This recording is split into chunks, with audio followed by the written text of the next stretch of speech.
Okay, so in this video, I'm going to be showing you a solar panel powering a motor and talking about a few concepts about power efficiency and power conversion. So without further ado, let's go and run along the cable. This is a 18-watt solar panel, so it's potentially up to 1 amp.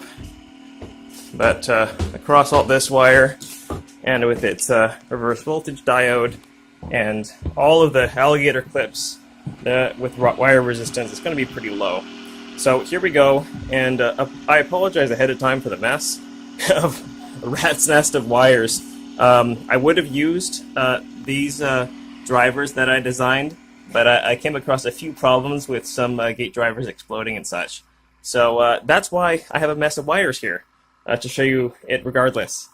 So if we look at the scope here, we see that for a given pulse, we have a rising edge and a falling edge.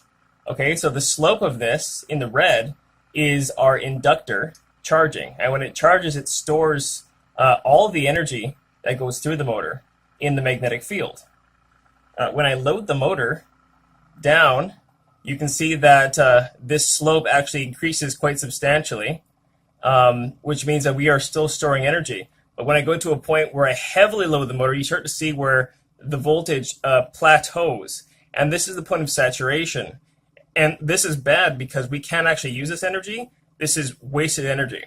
So we want to always make sure that our slope is linear so that we aren't wasting any useful energy going to our boost converter.